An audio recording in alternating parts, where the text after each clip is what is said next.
Assalamualaikum warahmatullahi wabarakatuh. Alhamdulillahilladzi huwal khaliqul malikul mubin. Ashhadu an la ilaha illallah wahdahu la syarikalah qawwiyul matin. Wa nashhadu anna Muhammadan abduhu wa rasuluhu shadiqul wa'dul amin.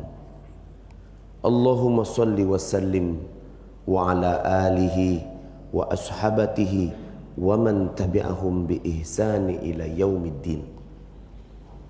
Ya ayuhan nasu taqu rabbakumul ladzi khalaqakum min nafsin wahidah wa khalaqa min alan katsiran wa nisaa wattaqullaha allazi tasaaluna bihi wal arham innallaha kana 'alaikum raqiba. Ya ayyuhalladzina amanu taqu. Tidak tahu benar atau dusta cerita di media sosial tentang chemitrial. Allah alam. Kalaulah memang ada chemitrial, pesawat yang memang didesain khusus yang menyebarkan virus di udara hanya untuk keuntungan dunia, betapa bejatnya makhluk ini. Wallahi betapa bejatnya, di mana Allah Azza wa Jalla sungguh teramat baik. Sungguh teramat baik. Saya kira semua kita sepakat bahwa Fir'aun laknatullah itu bejat. Tapi Fir'aun laknatullah bejat di atas kesombongannya. Tak merusak manusia dan peradaban. Tapi sekarang la ilaha illallah Muhammad Rasulullah, merusak manusia dan peradaban. Semoga Allah lindungi kita dari keburukan-keburukan manusia-manusia yang zalim. Semoga Allah jaga akidah dan iman kita sampai ke penghujung hayat kita. Semoga Allah didik hati kita dan kikis kemalasan, kedekilan hati ini, kebodohan terhadap agama, sampai kita betul-betul berada di barisan yang Allah dan Rasulnya ridha. Amin Allahumma amin. Bapak Ibu yang dimuliakan Allah, kita kadang heran, kita semakin heran kenapa terjadi perubahan dunia yang begitu dahsyat.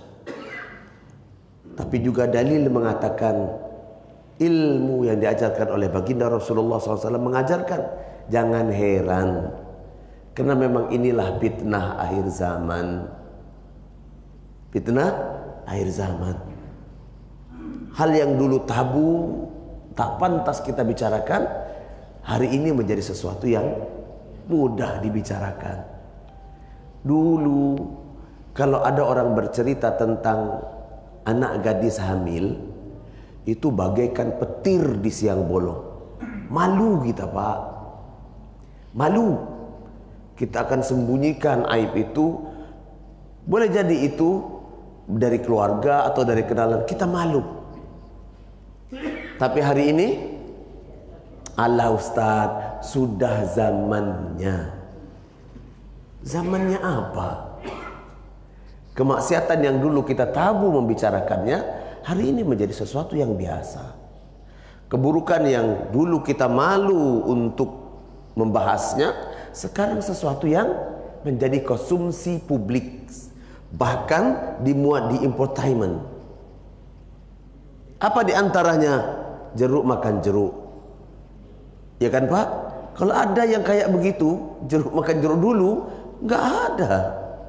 Tapi sekarang komunitasnya bisa pasang pelang di depan kantornya, ada asosiasinya, ada komunitasnya, dan berani di atas dalil hak asasi manusia kah, di atas dalil macam-macam. Saudaraku yang dimuliakan Allah, semakin ke hujung zaman semakin buruk peradaban ini. Kata Nabi SAW, tapi seburuk apapun peradaban yang dibuat-buat oleh manusia dan para musuh-musuh Allah, kata Nabi SAW, jangan khawatir, Islam tidak akan pernah hilang dari muka bumi. Di awal dari Islam itu ada aku, kata Nabi SAW. Dan di penghujungnya ada Isa bin Maryam. Isa binti Maryam. Kata Nabi SAW, "Lau kana Musa atau Isa hayatan." Kalau seandainya Musa, Isa hidup, pasti mereka keduanya ini mengikuti Al-Quran, mengikuti Islam. Jadi nanti yang akan menyelamatkan Muslim di penghujung zaman adalah Nabi Isa alaihissalam. Tapi kita tak berharap untuk jumpa di masa itu. Karena fitnah sebelum Nabi Isa sungguh amat dahsyat. Belum lagi Dajjal sesungguhnya datang.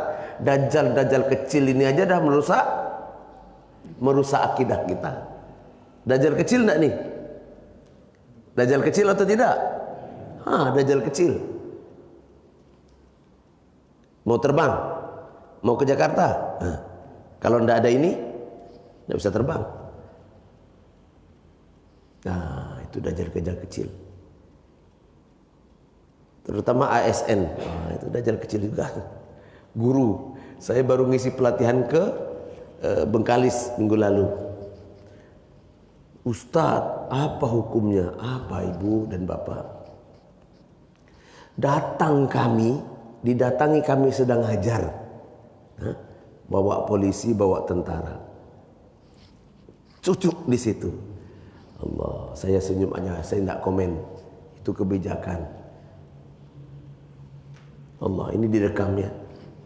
Yang lebih parah lagi, petani tengah menakik getah di kebun getah, dikejar. Allahu Akbar. Syukur alhamdulillah yang sudah booster ketiga. Semoga Allah berikan kemampuan, kebaikan dan keselamatan dunia dan akhirat kepada kita.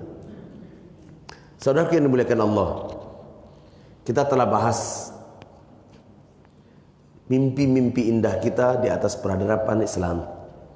Kita telah bahas Islam yang mulia ini tetap akan, tidak ada pun Anda memperjuangkannya, pasti ada penolong-penolong agama Allah.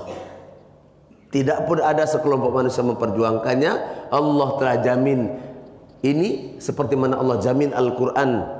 Selama Allah jamin Al-Quran, selama itulah Islam masih tetap. Inna nahnu nazzalna dzikra wa innahu lahafizun. Al-Hijr 9. Al-Hijr ayat 9. Aku yang menurunkannya dan aku pula yang menjaganya. Oleh karena itu jangan heran. Jangan heran kalau ada sekelompok manusia yang mempertuhankan manusia dan peradaban ini, tapi ada sekelompok manusia yang mati-matian memperjuangkannya. Anda dan saya ikut di kelompok yang memperjuangkan agama Allah, mati-matian berniat bernazar terus belajar agama dengan baik, atau bahagian dari kelompok yang menghinakan agama Allah. Hanya ada dua pilihan. Mau selamat di depan Allah atau buruk di depan Allah. Saudaraku yang dimuliakan Allah, hal-hal penting yang berkaitan tentang peradaban Islam telah kita bahas. Penghujung pembahasan ini ada beberapa item yang memang tidak boleh kita lewatkan.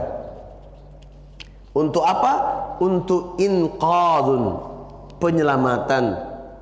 Kita telah bahas kemarin topik dalam inqaz, penyelamatan terhadap peradaban ini, negeri dan bangsa kita, adalah bagaimana kita memastikan apa yang dipastikan.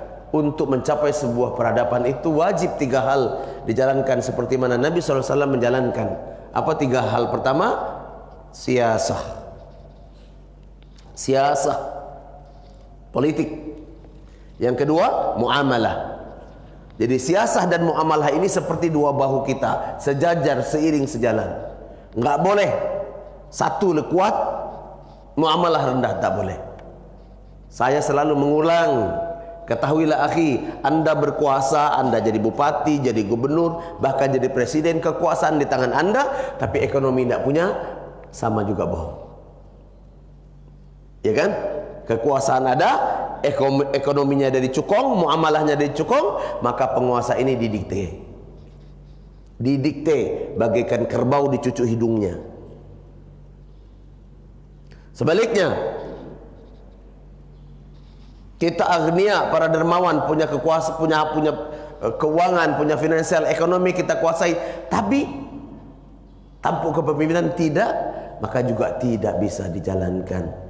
Keduanya harus dipegang sehingga sinergis. Itu yang dilakukan oleh Nabi SAW. Populasinya sedikit. Dalam data sejarah ketika Nabi SAW hijrah di kota Yasrib, Nabi SAW hanya 40%, Muslim hanya 40%. 60%-nya adalah Yahudi, Nasrani, dan para pendatang. 40% ini Nabi SAW menukar kota Yasrib menjadi Madinah Al-Munawwarah. Kekuasaan di tangan Nabi SAW. Terus ekonominya mana Ustaz? Kata Nabi SAW, bangun pasar Islam. Maka Nabi SAW membangun pasar Islam di kota Madinah, pasar syariah di kota Madinah, di samping pasar Yahudi. Samping pasar Yahudi. Pasar siapa yang tumbang? Pasar Yahudi, laknatullah. Pasar Yahudi. Nah, kita bangun pasar Islam, pasar konvensional berdiri megah, pasar Islam tidak ada pengunjungnya. Kenapa? Salahkah Islam atau salahkah manusia? Taib akhi, kita tanggung menjalankan syariat ini. Kita malu-malu menyebut diri kita memiliki peradaban syar'i. Kita malu. Jangan tanggung untuk membangun peradaban ini. Taib, Bapak Ibu yang dimuliakan Allah, kita perlu memahami beberapa hal penting yang berkaitan tentang ini. Kita sudah tahu prinsip paling utama dalam membangun peradaban ini adalah siasah dan muamalah. Siasah dan muamalah. Dulu di zaman Nabi, semua para sahabat Nabi memiliki kecakapan yang sama. Siasah, dia paham ilmu hukum hakam halalnya haram Allah, tapi juga menguasai ekonomi. Abu Bakar radhiyallahu anhu, Abu Bakar Siddiq radhiyallahu anhu, dia paham hukum Allah tapi juga paham hukum pemerintah dan menguasai ekonomi. Utsman bin Affan, berapa banyak rekod-rekod Utsman bin Affan? Dulu di zaman Nabi SAW, siapa yang memiliki sumber air, dialah paling kaya. Orang paling kaya di zaman Nabi SAW dan di zaman awal-awal perkembangan Islam adalah sumber air.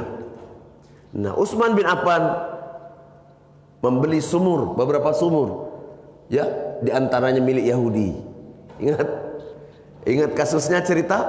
Nah, Yahudi memiliki sumur sebagai sumber kehidupan di gurun itu. Semua kaum ingin memiliki air, tapi harus bayar. Sampai cerita ini dengar kepada sahabat Utsman bin Affan. Utsman bin Affan pingin membelinya, tapi Yahudi tidak mau jual. Akhirnya dibeli, akhirnya beli separuh. Separuh milik Utsman, separuh milik Yahudi. Nah, kita bisa bayangkan kalau dibagi hari Senin, yang punya sumurnya Yahudi, siapa yang ambil air hari Senin bayar. Selasa miliknya Utsman bin Affan. Apa kata Utsman bin Affan? Siapa yang perlu air gratis. Kira-kira laku enggak hari Senin? Laku? Enggak laku. Enggak laku, akhi. Karena air adalah sumber vital. Lama kelamaan Yahudi pusing. Tidak terpikir oleh Yahudi pusing. Akhirnya dijual semua kepada Utsman bin Affan. Perhatikan, ini juga menjadi hukum. Apa hukumnya jual beli air? Wah, ya, jual beli air. Air itu sebenarnya tidak boleh dijual belikan, karena air tidak buat. Ada yang buat air? Ada yang bisa buat air? Tak ada. Nah, jadi ikhtilaf ulama tentang ini. Apa hukumnya jual beli air? Air itu milik Allah. Allah telah sediakan. Oke? Oleh karena itu tidak boleh jual beli air. Air galon bagaimana Ustaz? Ikhtilaf. Tapi jumhur ulama sepakat boleh. Niat dari menjual air bukan untuk mendapatkan keuntungan, tapi mengganti harga produksi. Akhirnya buruk, disuling, pakai teknologi, pakai alat, pakai packing. Hitung harga produksi itu, serahkan. Dan jangan lupa, antum ya sahabatku, pemilik usaha air galon kah, air apa, berniatlah tidak hanya dunia, tapi sedekah. Seperti mana Utsman bin Affan, orang yang sudah wafat, tapi sampai hari ini dari sumurnya mengalir sedekah sepanjang zaman. Rugi kalau hanya dapatkan dunia. Oke, bukan tidak boleh mengambil keuntungan dari jual beli air, boleh, tapi jangan berlebihan. Ya, niatkan untuk sedekah. Ambil hak anda. Kalau anda menggunakan teknologi, beli mesin, beli alat, panggil orang untuk sumur bor, dan silakan. Nah, ini harus paham. Saudara yang dimuliakan Allah, kita akan bahas perkara yang sungguh dahsyat terhadap perkembangan Islam dan peradaban kita hari ini. Tadi sudah kita mulai dalam muqaddimah dan telah kita antarkan dalam beberapa catatan penting sebelum ini tentang dua hal ini, dua prinsip utama, yakni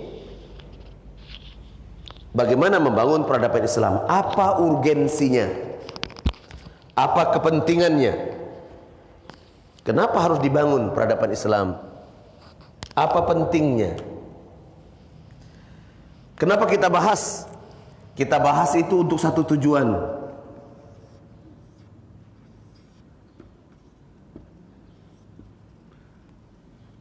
Apa ini? Menyelamatkan peradaban, tindakan penyelamatan.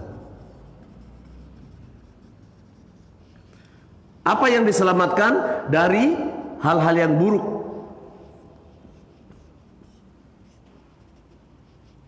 Melalui apa? Melalui pendidikan, tarbiyah.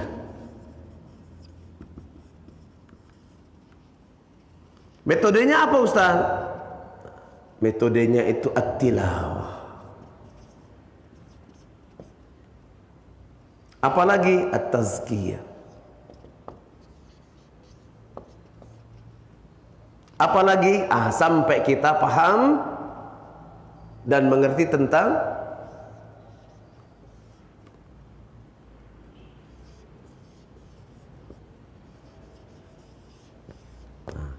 sampai kita paham tentang manhaj, kita berada pada posisi mana, pedoman atau ideologi.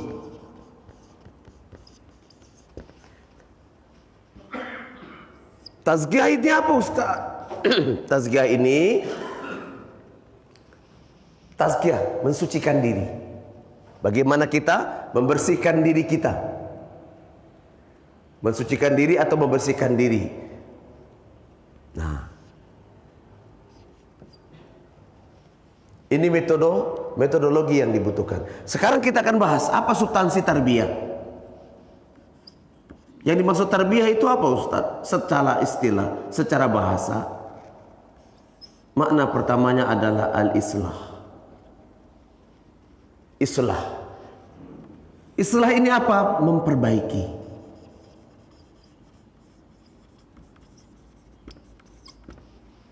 Pendidikan itu harus memiliki prinsip memperbaiki. Nabi SAW masuk ke kota Madinah atau Yasrib tidak membabat habis. Tidak membabat habis. Memperbaiki. Tidak ada sistem pasar yang sangat humanis dan manusiawi, maka Nabi buat pasar. Milik orang lain tidak dihancurkan. Tidak dihancurkan. Biarkan berkompetitif antara kebatilan dan kebenaran, antara kebaikan dan keburukan. Pasti menang kebaikan dan menang. Nabi SAW menjadi menjadi simpatik penduduk Madinah meskipun bukan beragama Islam. Meskipun bukan beragama Islam, perbaiki. Maaf kalau kita kan tidak dalam maaf. Kalau saya jadi bupati, contoh calon jadi bupati, menang saya jadi bupati kah atau jadi wali kota.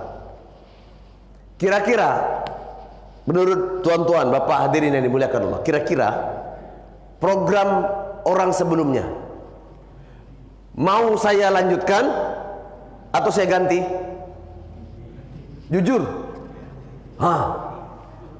Hasil survei menunjukkan 99% kalau bupati baru, pemimpin baru, wali kota baru, gubernur baru tak lagi menggunakan program yang lama. Apa maksudnya? Ingin menunjukkan bahwa saya juga berhasil, saya juga bisa. Kalau bisa lebih baik, 2 periode. Kalau tak bisa, tambah baik atau tambah buruk? Tambah buruk. Akhi, saya bisikkan ke seorang sahabat, pimpinan kepala daerah. Saya bilang, Ji, ya Ustaz, kalau kita melihat runut tarikh Islam, sejarah Islam, ingat ya, Nabi SAW tidak pernah membabat habis. Nabi melakukan islah, perbaikan saja. Kalau Haji duduk sebagai kepala daerah, lalu program orang sebelumnya habis dibabat, tukar dengan program baru, kira-kira menambahkan simpatik manusia atau menjauhkan manusia? Dia menung. Supaya aman 2 periode, saya bilang, jangan babat habis punya orang, terus kampanyekan. Jika perlu ungkapkan kalimat, kami datang menyempurnakan, melanjutkan yang baik. Perhatikan baik-baik kalimatnya. Program ini baik untuk kebaikan umat, sesuai dengan syariat, tidak bertentangan dengan hukum kita, tak bertentangan dengan agama. Karena ini baik, semoga ini menjadi amal soleh bagi pemimpin sebelumnya. Kami juga ingin terlibat dalam kebaikan amal soleh ini. Kami lanjutkan, dukung 1000%. Kira-kira simpatik enggak orang? Simpatik. Lawannya pun akan berkat. Tidak payah kampanye, tidak payah modal-modal lagi. Menung panjang dia. Coba lihat.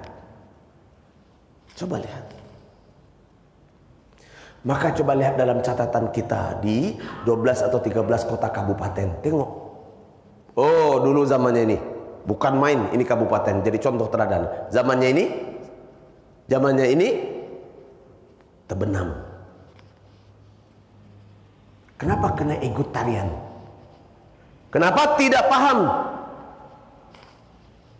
Ingat ya, tarbiyah ini memiliki 2 jalan yang harus dimainkan sekaligus. As-siyasah,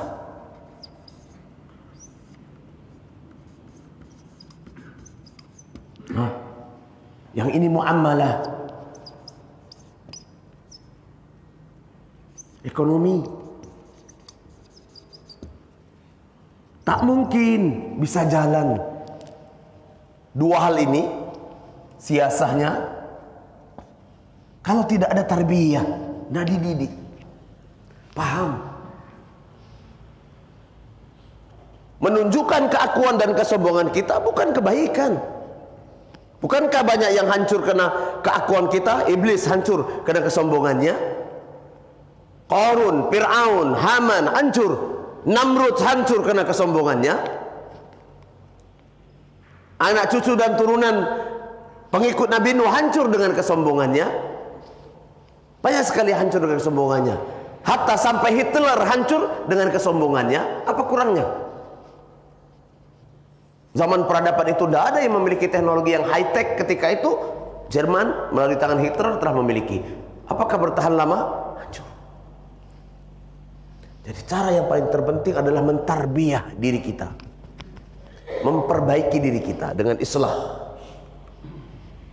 Siapapun tuan-tuan, mungkin kajian ini dapat didengar oleh banyak konsumsi. Siapapun Anda yang ingin menjadi pemimpin, kalau itu kekuasaan di tangan Anda, jangan babat habis milik orang lain. Kalau itu baik, tidak bertentangan dengan hukum hakam positif dan baik dalam hukum agama, ikut terlibat dalam kebaikan itu. Ikut terlibat. Lanjutkan kebaikan saudara Anda, berpahala. Setelah Anda juga berpahala yang sama dengannya. Tanpa diminta, tanpa promosi lagi, tanpa kedustaan, mereka simpatik. Musuh-musuh dulu melihat ini baru negarawan. Paham ya? Ini baru negarawan. Kenapa? Lawan, rival, tapi yang baik diambil. Islam pun demikian.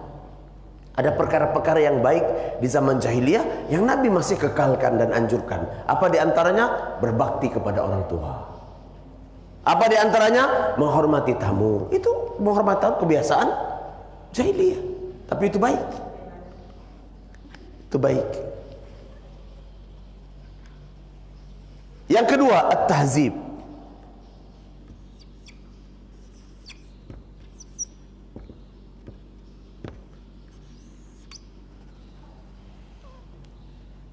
Ada dua hal prinsip yang kita harus pahami. Yang pertama tadi al-islah, kita wajib memperbaiki. Yang kedua at-tahzib. Apa itu substansi dari at-tahzib? Substansi dari at-tahzib, ya at-tahzib itu pengawasan. Melakukan pendidikan tapi dalam pengawasan.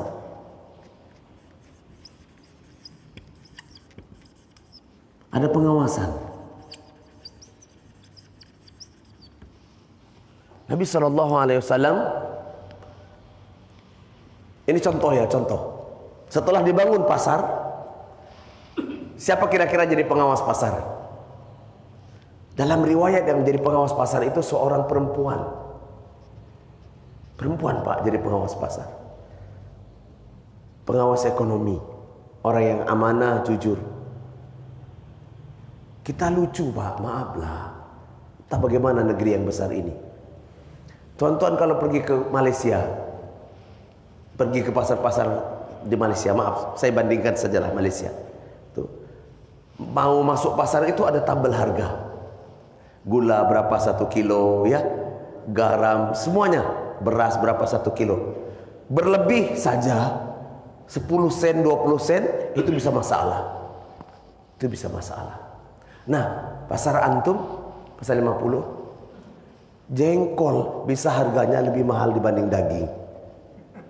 Pernah? Pernah. Pernah.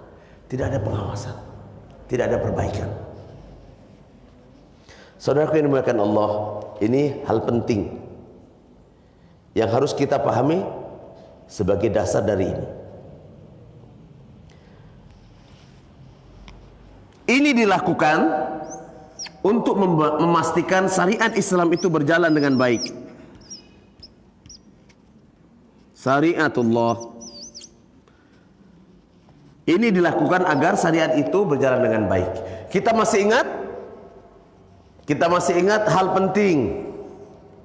Trilogi. Masih ingat? Islam dibangun dari 3 komponen penting. Hal pertama, akidah. Kedua, akhlak. Ini trilogi, 3 pokok. Orang Minang menyebutnya 3 tungku. Baru syariah. 3 ini harus dipahami dan dikuasai oleh seorang muslim.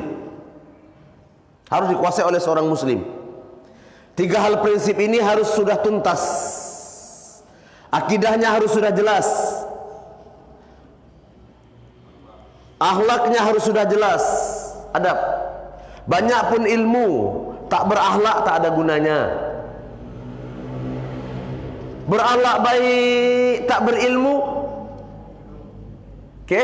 Enggak juga ada. Baik Pak, baik santun tapi tak berilmu, tak ada gunanya. Keduanya harus sejalan. Kemudian syariah.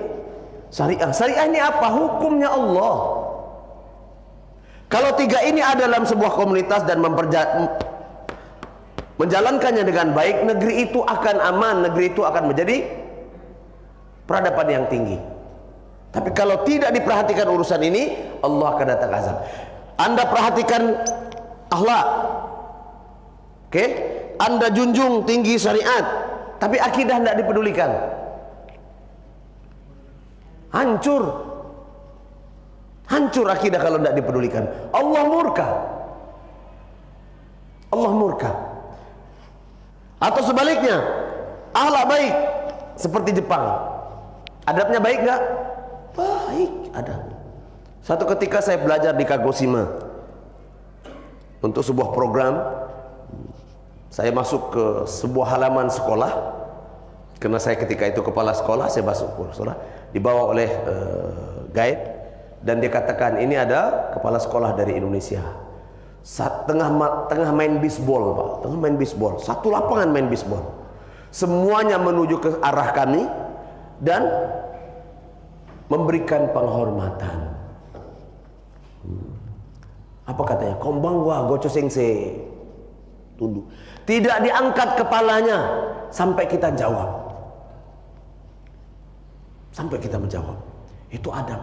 Kalau akhlak dan adab, Jepang tidak tanggung-tanggung.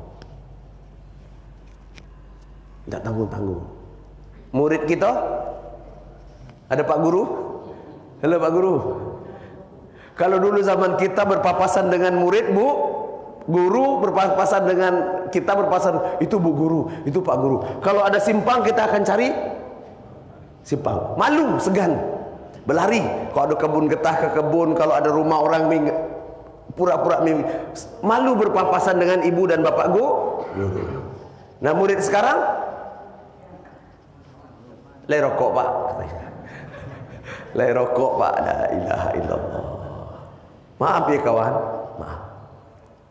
Ada juga salahnya kita, ya, ada juga salahnya kita. Kita tak menghargai pendidikan adab dan akhlak itu.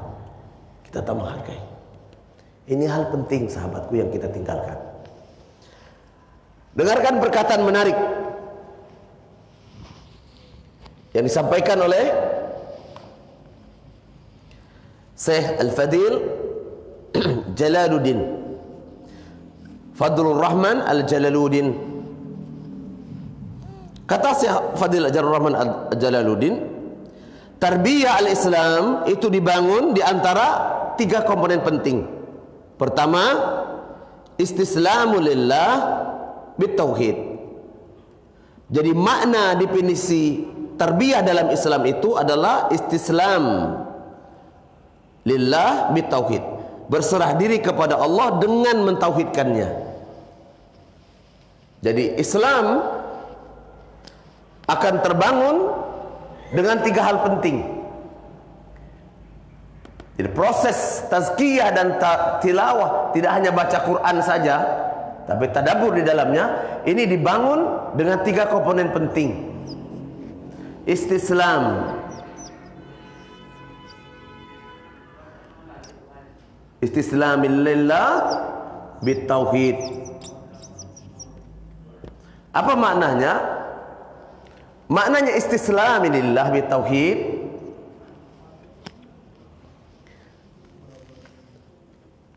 menyerahkan semua urusan itu kepada Allah dengan cara tauhid. Ya Allah ini. Dah ngaji pun kita Pak, kalau tidak sudah sandarkan dengan kebutuhan ini juga akan membahayakan kita. Contoh ya, saya kasih contoh simpel betul, simpel. Di zaman Nabi SAW, di zaman Nabi SAW, muridnya Nabi, ya muridnya Nabi, sahabat sekaligus murid Nabi, dia berguru kepada Nabi. Bahkan pekerjaannya sebagai pencatat wahyu. Selain sahabat Zaid bin Sabit, ada sahabat Nabi SAW, pencatat Al-Quran, penulis Al-Quran di lembar-lembaran kulit kurma, pelepah kurma, kulit-kulit hewan, kambing dan seterusnya, atau tulang-tulang, karena dulu tidak ada media untuk tulis. Di antaranya paling terkenal masyhur itu Zaid bin Sabit, Utsman bin Affan dan lain sebagainya. Baik, kita ambil seorang sahabat yang memang tidak masyhur namanya karena sahabat ini buruk. Apa yang dilakukan keburukannya? Setelah dia mencatat semua, Nabi berkata ini qala Allah, dicatat. Ini perkataan, catat. Sahabat ini pergi ke kaumnya, dia berdusta. Ingat, kalau niatnya tidak karena Allah dan Rasulnya, Allah tidak akan berikan istislam, keselamatan. Enggak, Allah akan hinakan dia. Siapa saja yang terbesit di hatinya ingin memburukkan Allah dan Rasulnya, tidak menerima hukum Allah, maka Allah hinakan dia. Sahabat Nabi duduk paling depan sebagai pencatat Al-Quran, tentu tidak mungkin di belakang. Duduk paling depan lah, di depan Nabi sebagai pencatat. Ketika dia pulang ke kaumnya, dia berkata, sungguh Muhammad telah menciplak semua yang aku catat. Dibalikkan. Aku mencatatkan syair tentang ini, tentang itu, Muhammad menciplak. Sahabat yang lain tidak ada yang tahu kecuali Jibril yang memberitahu kepada baginda Rasulullah SAW. Biqadratillah, dengan kekuasaan Allah, sahabat ini meninggal oleh kaumnya dikebumikan. Tapi Allah tunjukkan kepada kaumnya keburukan sahabat ini. Dikuburkan pagi, sore hari jenazahnya sudah keluar sendiri. Dikuburkan sore hari, malam hari jenazahnya keluar. Dikuburkan lagi malam hari, paginya jenazahnya keluar sendiri. Bumi tak menerimanya. Akhirnya apa? Oleh kaumnya dibiarkan saja seperti itu. Setengah riwayat mengatakan busuk, setengah lagi mengatakan dimakan hewan buas. Akhi, kita telah tonton banyak sejarah. Fakta, kalau Anda membenci hukum Allah, semoga rekaman ini menjadi pelajaran bagi kita. Siapa saja para pemimpin yang membenci hukum Allah, membenci syariat yang Nabi SAW ajarkan, Anda tidak selamat. Dunia ini sungguh teramat sementara. Kalau ada pemimpin kita yang merasa hebat dan seterusnya, Anda tidak akan bisa mengalahkan hebatnya Fir'aun, hebatnya Namrud. Kalau Anda merasa hebat, Anda tak akan bisa mengalahkan hebatnya Mustafa Kemal Atatürk. Pernah dengar nama ini? Siapa yang tidak kenal? Tokoh yang disebut dengan pembaru dan pemodern Turki. Terkenal, Pak. Dulu dalam sejarah ditulis dengan pan-Islamism, pembaru Islam. Tapi dalam data sejarah justru penghina Islam, menukar azan dan benci dengan bahasa Arab. Benci dengan bahasa Arab, menukar azan menjadi bahasa Turki, bacaan solat dalam bahasa Turki 90 tahun lebih. Nah, bagaimana sejarah mau matinya? Allah hajab, Pak, sampai badannya jadi belatung. Dan sampai hari ini bumi tak menerimanya. Sampai hari ini. Tonton kalau pergi ke Istanbul, punya kesempatan untuk nengok itu, bau amis dan anyir sekitar pemakamannya masih terasa. Lihat, saya pikir tidak ada pemimpin yang hebat yang membawa Turki ke peradaban sehebat Mustafa Kemal Atatürk. Tapi Allah tidak ridho. Allah tidak ridho. Yang kedua, karena kita punya keterbatasan waktu, selain berserah diri kepada Allah dengan tauhid, yang kedua wal inqiyada lahu bi ta'at, tunduk perintah kepada Allah dengan ketaatan atas perintah. Inqiyada. Yang kedua, ini pertama istislam. Yang kedua al-inqiyada. Bi ta'at.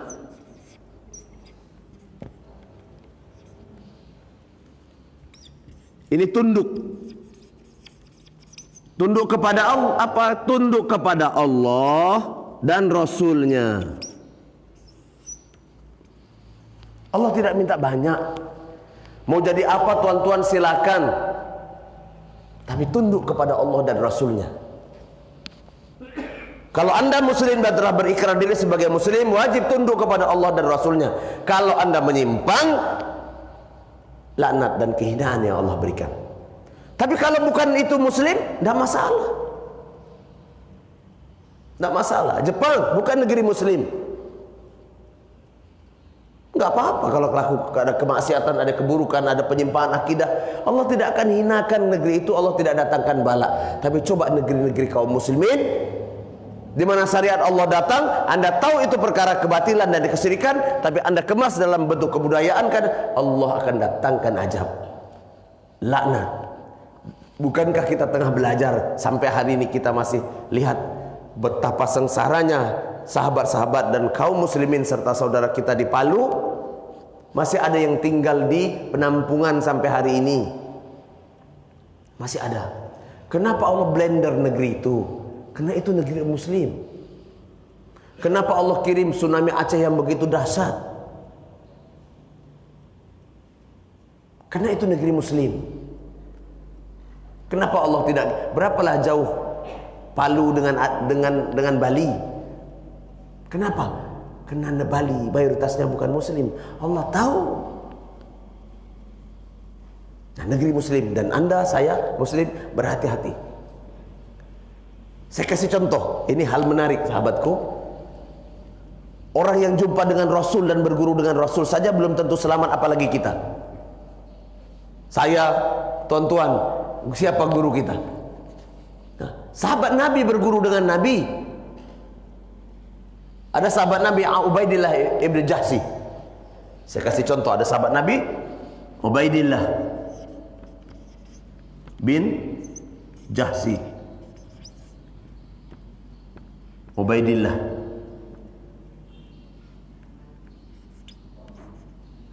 Siapa sahabat Ubaidillah bin Jahsi? Nah, sahabat Ubaidillah bin Jahsi, ada yang mengatakan saudara sesusuan Nabi. Tapi yang jelas sahabat Ubaidillah bin Jahsi adalah sahabat yang termasuk golongan pertama yang berhijrah ke kota Habasa, ke kota Ethiopia. Sahabat yang ikut hijrah pertama. Karena tidak tahan ditekan di kafir Quraisy, dia bawa istrinya. Istrinya Salamah binti Abu Sufyan, yang dikenal dengan Ummu Habibah. Dibawa anaknya kecil Habibah, dibawa istrinya Salamah binti Abu Sufyan, dikenal dengan Ummu Salamah. Dan Ummu Salamah ini kelak menjadi istri Rasulullah SAW. Loh, kok bisa Ustaz? Kenapa? Karena Abdullah Ubaidillah bin Jahsi menjadi Nasrani. Sahabat Nabi Ustaz, iya. Nabi yang memerintahkan agar dia hijrah ke Afrika, ke Ethiopia. Kenapa? Karena tidak tahan tekanan. Dia sudah selamat dari rongrongan, hinaan, cercaan, pukulan kaum Quraisy. Nabi memerintahkan, pergilah ikut hijrah ya Ubaidillah ibn Jahsi. Maka dia pun pergi hijrah ke kota Habasa. Rajanya yang ketika itu beragama Nasrani, Raja Najasi, pergi hijrah. Dibawa anaknya kecil, Habibah namanya. Dibawa istrinya, Salamah binti Abu Sufyan. Maka dikenal dengan Ummu Habibah. Pergi. Sahabat Nabi, akhi. Apa yang terjadi di sana? Perhatikan baik-baik. Setelah di kota Habasa, dia merasa aman dan nyaman. Walaupun ini negerinya Nasrani, aman, orangnya santun, lembut. Tidak seperti di Mekah Quraisy. Merasa aman, maka dia punya komunitas baru. Dia punya komunitas baru. Dia menyangka dengan imannya dan berkat hijrahnya, komunitas baru itu tidak akan pernah mempengaruhi dirinya. Apa setiap hari sampai dia menjadi Nasrani? Setiap hari dia bergaul dengan peminum khamar, tukang mabuk. Ubaidillah punya kawan, punya geng tukang mabuk. Bergaul. Akhirnya dia murtad. Yadkhuluhu Nasrani. Dia masuk ke dalam Nasrani. Dia masuk menjadi Nasrani. Terus istrinya bagaimana, Ummu Habibah? Nah, yang kasihan Ummu Habibah. Ummu Habibah punya 3 pilihan. 1, 2, 3. 3 pilihan pahit. Sudah menjadi Nasrani. Pilihan pertama, balik ke Mekah. Jumpa dengan ayahnya, jumpa dengan keluarganya. Tapi 2 kemungkinan. Bisa kembali ke kafir Kalau tidak tahan tekanan, atau tetap menjadi Islam tapi di bawah cercaan, hinaan, pukulan saudara-saudaranya. Satu. Pilihan kedua, ikut suami.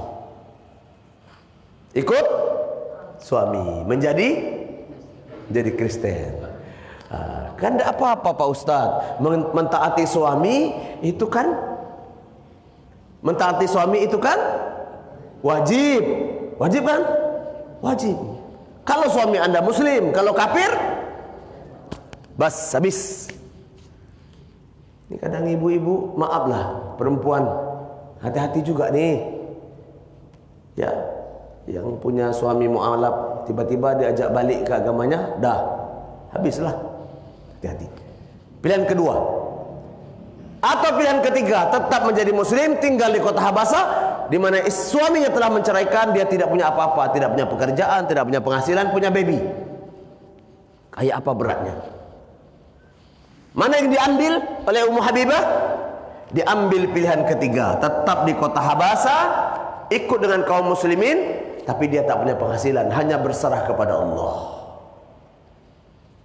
Tahu apa yang dilakukan? Apa sekadar ya Allah menolong Ummu Habibah? Allah Subhanahu wa taala memerintahkan kepada Nabi. Nabi menikah itu perintah Allah, Pak. Kalau awak menikah,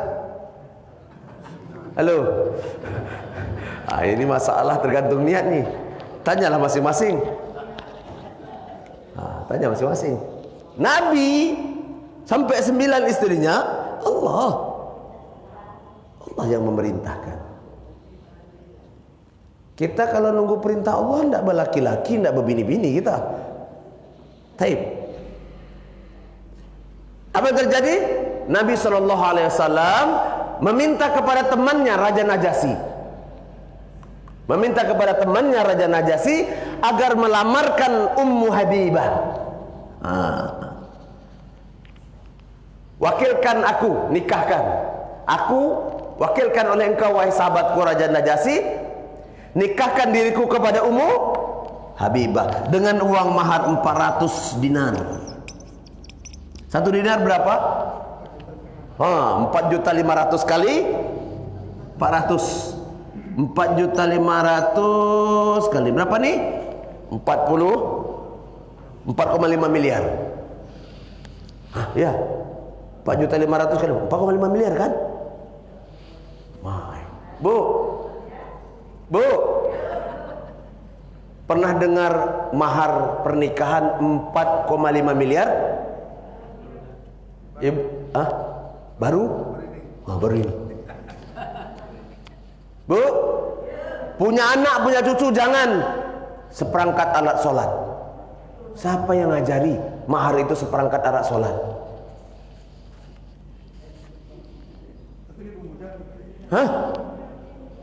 Lebih mudah, tapi itu tidak syariat. Pernahkah ada satu riwayat? Pernah. Apa dia? Cari cincin dari emas. Tidak ada dari perak. Tidak ada dari tembaga. Tidak ada dari swasta. Tidak ada cincin besi. Tidak seperangkat alat sholat, Pak. Cincin besi. Tidak dapat mencari cincin besi, cari mor sepeda tuh, bawa ke tukang titik besi, titik lubang, buatkan cincin. InsyaAllah jadi. Tidak ada itu semuanya. Maharnya mengajarkan Al-Quran. Oke? Tidak sunnah. Bolehkah Pak Ustadz? Boleh saja, kalau ridho ibu. Apa merasa soleh? Maaf ya, maaf Bu, cucu ibu, anak ibu, apa merasa soleh dengan mahar seperangkat alat sholat? Merasa soleh? Merasa telah beriman, telah mukmin? Enggak, sesuatu yang berharga. Tapi ini sudah jadi tradisi, boleh seperangkat alat sholat, tapi cincin sebentuk emas atau perak, itu sunnah. 400 dinar. Allah menjadi istri Rasulullah. Raja Najasyi itu mewakilkan nikah. Ini kadang juga jadi masalah. Taib. Yang ketiga, karena waktu kita sedikit lagi, satu lagi. Yang ketiga apa kata? Syekh. Wal bara'atu minasyirk wa ahlihi. Berlepas diri dari semua bentuk kesyirikan dan mereka-mereka yang berbuat syirik. Wal bara'ah minasyirik wa ahlihi. Kita ingin menyelamatkan Islam kita sampai akidah Allah dan ini berdiri. Yang ketiga itu penting, wal bara'ah minasyirik wa ahlihi. Berlepas diri dari kesyirikan. Saya tutup dengan cerita menarik. Mari kita lihat. Hati-hati sahabat. Paham pun, muslim pun dia, tampaknya ahli ibadah dia, tampaknya akidahnya lurus, akhlaknya baik. Kalau tidak sesuai dengan tuntutan Allah dan Rasulnya, maka wajib tinggalkan. Soleh pun dia pak, nampaknya soleh, tapi tidak sesuai dengan tuntutan Allah dan Rasulnya, tinggalkan. Saya kasih contoh. Umar bin Khattab wafatnya dibunuh. Siapa? Abu Lu'lu'. Utsman bin Affan wafatnya disembelih, dibunuh oleh kaum Khawarij, sekelompok manusia. Ali bin Abi Thalib matinya dibunuh. Siapa pembunuhnya? Saya tulis namanya. Abdurrahman ibn Muljam. Abdurrahman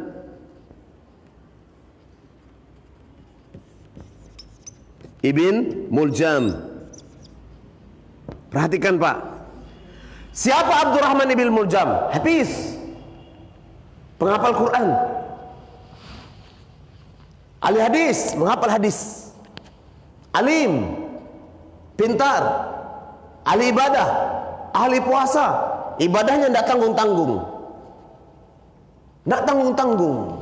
Perhatikan, ibadahnya tidak tanggung-tanggung. Sahabatnya Nabi, gurunya Nabi SAW. Perhatikan, tapi yang dibunuh adalah Ali. Membunuh Ali. Menurut mereka dengan membunuh Ali radhiyallahu anhu. Menurut mereka, menurut Abdurrahman, Ali sesat. Utsman sesat, Umar sesat. Maka orang-orang yang menyesatkan agama ini dibunuh. Perhatikan, sahabatku, soleh, hafiz Quran, menguasai hadis, alim, puasa tidak tinggal, ibadahnya tidak tanggung-tanggung, tapi memiliki kesimpulan Ali Tawud. Ali Tawud, Ali pemimpin yang sesat. Hati-hati. Ini Ali Tawud. Karena Ali Tawud, Ali pemimpin yang sesat, maka membunuhnya adalah ibadah. Jujur, Bapak kelompok Abdurrahman ibn Muljam atau ikut Ali? Perhatikan, dibunuhnya Ali. Setelah terbunuhnya Ali, pada pemerintahan selanjutnya ditangkap Abdurrahman ibn Muljam, mau dieksekusi. Tapi pemerintah ketika itu tidak eksekusi sembarangan, dipotong tangannya. Dia sedikit pun tidak mengadu sakit. Potong kakinya, dia tidak merasa keberatan. Mulutnya selalu astagfirullah wa atubu ilaih, subhanallah walhamdulillah, la ilaha illallah wallahu akbar. Terus lisannya berzikir. Dipotong tangan, dipotong kakinya berzikir. Apa kata saya? Potong lidahnya, baru dia menjerit. Apa kata Al-Gojo? Kenapa kau menjerit ketika kami akan memotong lidahmu, sementara kami memotong kedua kakimu, kedua tanganmu? Kau tak menjerit. Apa jawabnya? Sungguh aku menjerit bukan karena aku takut. Sungguh aku menjerit bukan karena aku takut. Aku menjerit karena aku takut lisanku tak dapat lagi berzikir mengingat Allah. Subhanallah, walhamdulillah, la ilaha, itu yang aku cemaskan. Orang kayak begitu masa salah sih? Jadi siapa yang salah ini? Pak Abdurrahman ibn Muljam atau Ali? Hah? Hah? Membunuh katanya, membunuh Ali. Ali itu tauhid, benar. Karena yang membuat perpecahan itu Ali. Oleh karena itu Ali harus dibunuh. Kata pendapat ini. Ini dalilnya. Ini Al-Quran. Tangannya dipotong, dia tidak pengaruh. Kakinya dipotong, tidak pengaruh. Tapi lisannya mau dipotong, dia berkata, jangan. Kenapa? Kau takut dipotong? Tidak, aku tidak takut dipotong. Aku tidak takut sakit. Mati pun aku rela. Karena aku takut satu, aku tak lagi bisa berzikir subhanallah, walhamdulillah, la ilaha illallah, Allah. Aku tak bisa berzikir. Silahkan tusuk yang lain. Biarkan lisanku, agar lisanku senantiasa berzikir kepada Allah. Karena aku yakin aku berada di golongan benar, kalian berada di golongan salah.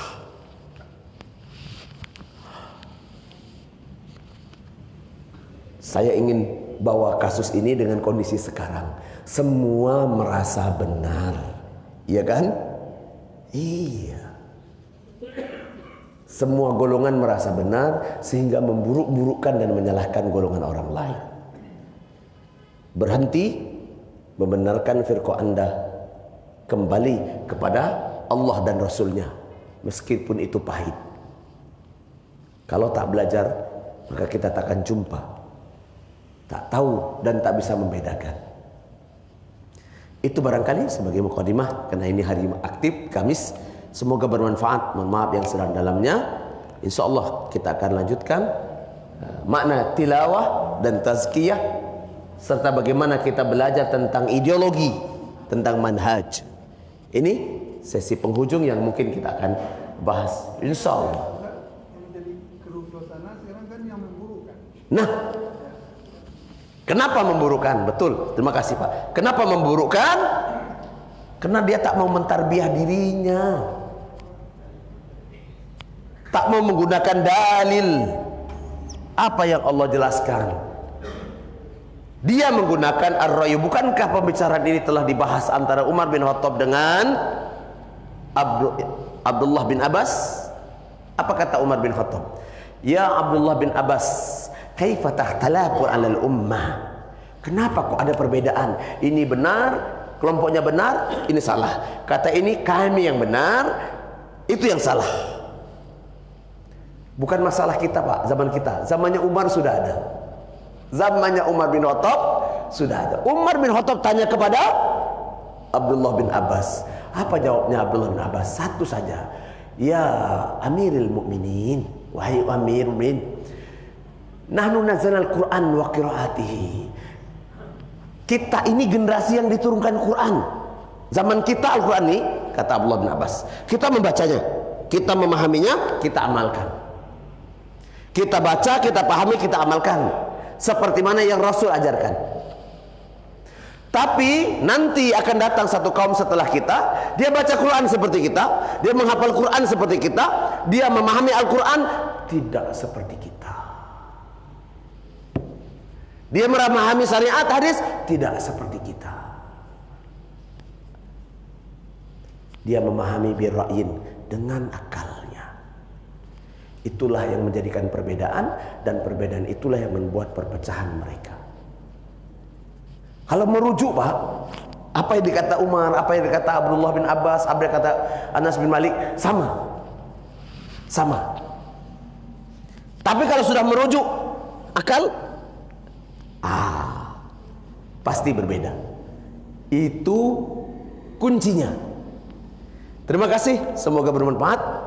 Kita lanjutkan insya Allah pada minggu depan, 2 minggu lagi, Kita tutup dengan doa kepada majelis. Subhanakallahumma bihamdika asyhadu an la ilaha anta astaghfiruka wa atubu ilaik. Allahumma zidna ilman nafi'an wa rizqan kasiran halalan thayyiban wa amalan mutaqabbala. Allahumma zidna ilman nafi'an wa rizqan kasiran halalan thayyiban wa amalan mutaqabbala. Allahumma na'udzubika min syarril bala wal waba wal fahsa wal fitan wal musibah. Allahumma rabbana anzilna rizqan halalan thayyiban ya azizul mannan. Allahumma ja'alna hadhihi jama'atal marhumah wa la tafarruq min ba'di Allah tafarruqan ma'suma. Allahumma na'udzubika min syarril bala wal waba wal fahsa wal fitan wal musibah wal virus. Allahumma rabbana hab lana min azwajina wa dhurriyyatina qurrata a'yunan lil muttaqina imama. Allahumma rabbana atina fid dunya hasanah wa fil akhirati hasanah wa qina azabannar. Walhamdulillahi rabbil alamin. Assalamualaikum warahmatullahi wabarakatuh.